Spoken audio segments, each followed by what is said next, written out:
Welcome everyone to Unveiled Narratives, the show where we confront the stories that define us as a civilization and the ways those stories get rewritten, challenged, or silenced. I'm your host Sana Malik, an independent journalist who's followed India's cultural and historical debates for over a decade. Today, we're diving into one of the most polarizing books on Hinduism in recent memory, The Hindus, An Alternative History by Wendy Doniger, published in 2009. This massive work by the University of Chicago scholar offers what Doniger calls an alternative lens on Hinduism, not the dominant upper caste male-centered narrative often found in traditional accounts, but one that amplifies voices of women, lower castes, animals, folklore, and marginalized perspectives.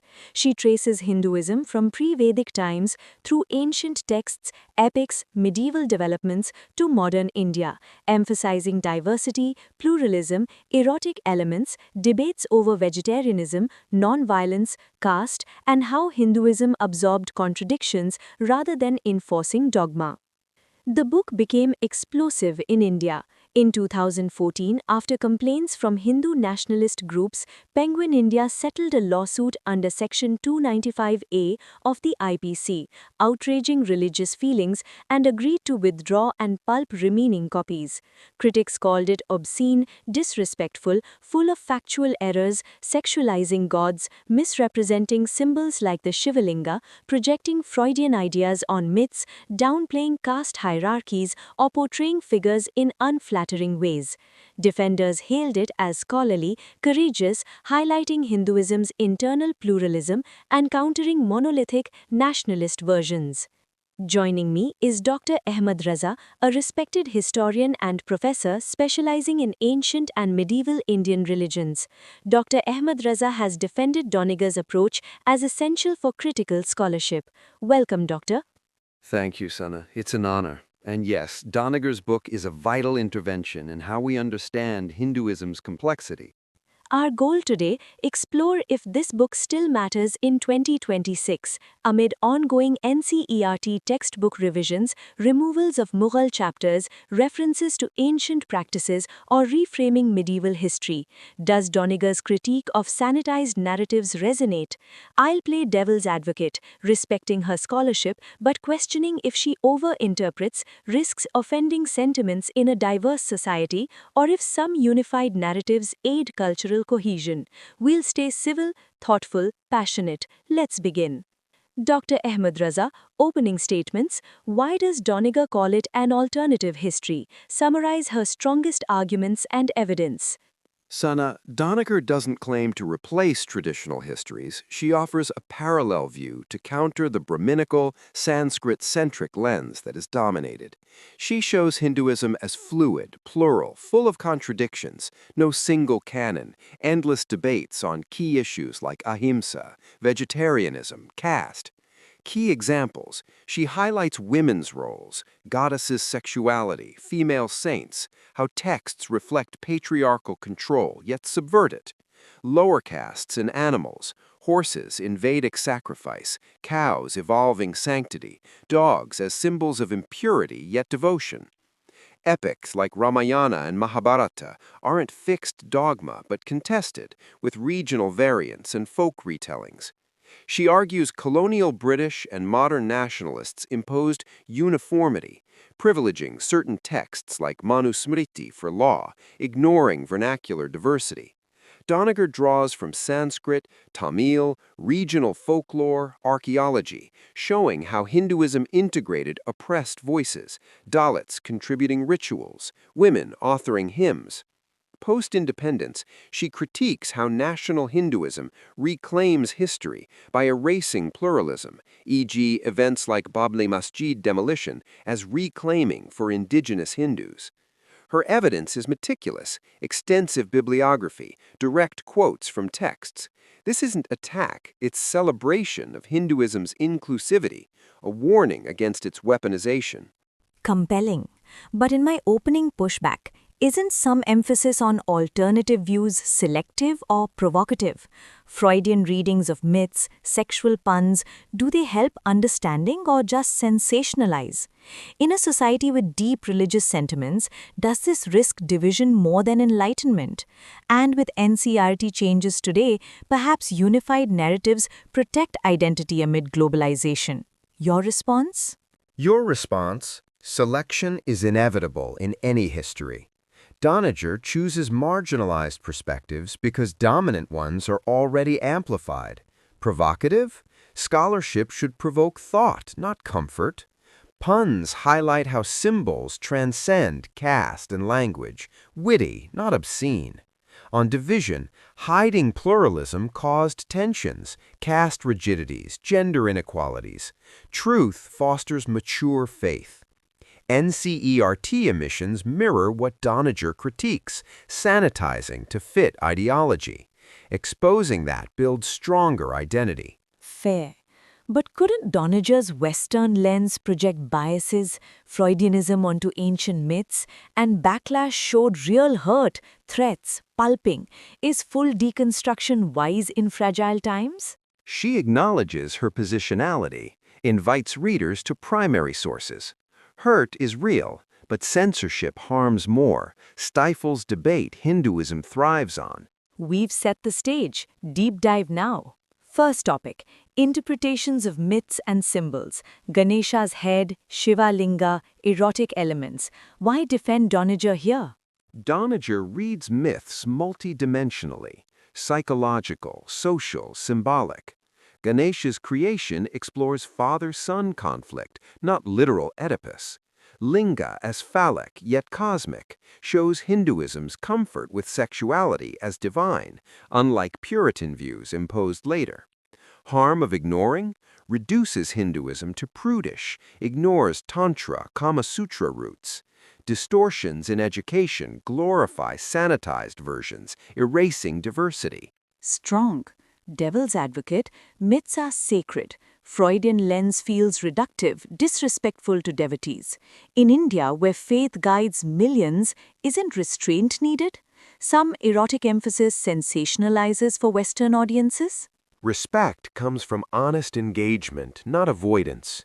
Hinduism has always debated Puranas versus Vedas. Restraint silences voices. But backlash, lawsuits, threats shows cultural fragility. Uniform narrative might unify amid diversity. Unity on lies fractures. Look at caste violence from rigid texts. Next, treatment of women, caste, animals. Doniger amplifies marginalized. Core strength. Women in the Vedas compose hymns. Goddesses embody power, yet patriarchy curbs. Dalits innovate bhakti, challenge Brahmin monopoly. Animals, cow evolves from sacrificed to sacred. Debates reflect social changes. This counters nationalist claims of eternal harmony, reveals tensions, evolutions. Inspirational, but does overemphasizing oppression breed cynicism? Kids need pride in heritage.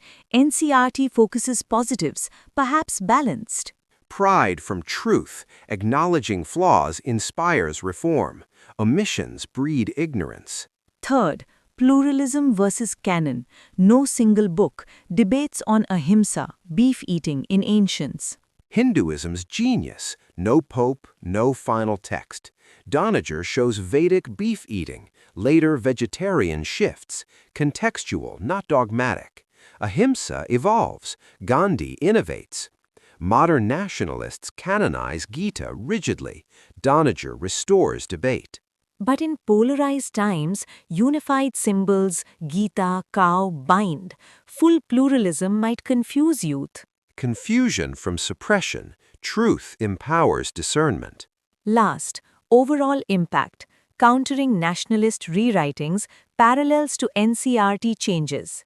Doniger warns against abusing history for ideology. Erasing Mughals, ancient diversity mirrors her critique. The book promotes inclusive Hinduism, resilient, adaptive. But selective? Ignores positive unity aspects. Backlash reflects genuine offense. Offense shouldn't trump scholarship. Relevance grows with textbook debates. Audience Q&A segment. First, do NCERT changes echo Doniger's concerns? Absolutely. Omitting Mughals' ancient practices sanitizes, like Doniger critiques dominant narratives. Some say updates correct colonial biases. Balance needed. Balance, yes. Omission, no. Second, balance truth with cultural pride. Pride through honest history. Acknowledge greatness and flaws. Phased teaching. Nuance later to avoid alienation. Lies breed distrust. Third, impact on youth identity. Plural history builds confident, tolerant youth, values diversity. Unified myth aids cohesion in diverse India. Cohesion from inclusion, not erasure. Fourth, is Doniger too harsh or biased? Scholarly, not harsh. Documents rigorously. Bias? All have lenses. Hers challenges orthodoxy. Selective focus on negatives overlooks devotion's beauty. Compliments doesn't negate. Dr. Ahmed Raza, why read this book? Read to reclaim Hinduism's richness, plural, debated, inclusive. In 2026, amid revisions and polarization, its antidote to dogma fosters critical thinkers, deeper devotion. Don't fear alternatives, embrace them for stronger faith. Thoughtful. My rap. Doniger's work illuminates overlooked voices, challenges sanitization, valuable for intellectual freedom. Yet, in sensitive society, provocation risks backlash over dialogue. Textbook debates show history contested. Balance truth, respect, unity. Question constructively. Thanks, Dr. Ahmed Raza. Illuminating. Thank you, Sana. Vital conversation. That's our show. Until next time. Before we truly sign off, Dr. Ahmed Raza, one more thing keeps nagging at me. Many viewers, especially those who cherish devotional Hinduism, might feel that Doniger's book, for all its scholarship, strips away the sense of wonder and bhakti that draws people to the faith. When she reframes myths through lenses of power, gender, or class struggle, doesn't that risk turning sacred stories into mere social documents? Isn't there value in preserving some mystery, some transcendence? That's a fair and important concern, Sana. Bhakti traditions, whether the poetry of Mirabai, Kabir, or the emotional surrender in Vaishnava or Shiva paths, are indeed at the heart of lived Hinduism for millions. Doniger doesn't dismiss devotion. In fact, she celebrates its subversive power.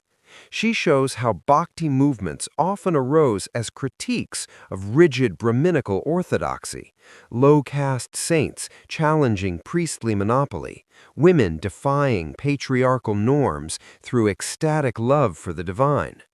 The key is acknowledging the social and historical layers doesn't erase the transcendent, it enriches it. When we understand that the cow's sanctity evolved over centuries through debates and social changes, it doesn't diminish reverence. It shows how Hinduism has always adapted, remained alive. Mystery survives when we stop insisting on a single frozen version of truth. Yet in practice, when these ideas enter classrooms or public discourse, they often get weaponized, either by critics who call it anti-Hindu or by those who use them to attack faith altogether. We've seen textbook battles where even mild mentions of ancient beef-eating or caste critiques lead to uproar. How do we teach this pluralism without it becoming ammunition in culture wars? Precisely why open, mature debate matters more than ever. The culture wars thrive on polarization, on reducing complex scholarship to slogans. The solution isn't to hide the pluralism Doniger highlights, but to teach it contextually. Show the grandeur of Vedic hymns alongside the struggles they reflect. Present the Ramayana's multiple tellings, Valmiki, regional folk versions, feminist retellings, so students see it as a living tradition, not a monolithic command. Education should equip young people to hold both devotion and critique in the same heart. That's not easy, but it's what a confident civilization does. Suppressing uncomfortable facts only fuels resentment and conspiracy theories later. Speaking of young people, let's imagine a 16-year-old in a Delhi or Lahore classroom reading excerpts. They might feel proud of Hinduism's ancient depth one moment, then unsettled by discussions of caste violence or gender hierarchies the next. Does that build resilience, or does it risk alienating them from their roots? It builds resilience when handled well. Alienation comes from discovering later, in college, online, or abroad, that what they were taught was incomplete or sanitized. That betrayal is far more damaging. A teenager who learns early that Hinduism has always contained fierce internal debates about dharma, about justice, about inclusion, grows into someone who can defend their faith intelligently, not defensively. And let's be honest, many young Indians and South Asians today are already engaging these questions on social media, in WhatsApp groups, in college societies. Ignoring them in formal education only widens the gap between lived reality and school narrative. Speaking of the left, one last angle, then I'll let you close again. Some progressive critics of Doniger argue she still operates within a somewhat Orientalist framework, focusing on exotic or subversive elements that appeal to Western academia, while underplaying the everyday piety of ordinary Hindus. Is there merit to that charge? There is some merit, and Doniger herself engages with that critique in her introductions and footnotes. No single book can capture everything. Hers deliberately foregrounds the marginalized and the contradictory because those have been systematically underrepresented in mainstream scholarship. But she repeatedly stresses that this is an alternative history, not the only one. The everyday piety, the morning arti, the neighborhood temple, the quiet family puja, remains untouched by her analysis because it's not her focus. Other scholars, especially Indian ones, have written beautifully about lived religion, about devotion in villages and cities. Doniger complements that body of work. She doesn't replace it. The real danger is pretending one perspective is sufficient. A nuanced take. Thank you for going deeper, Dr. Ahmed Raza. This conversation reminds us that history and faith are never settled. They're living conversations we all participate in.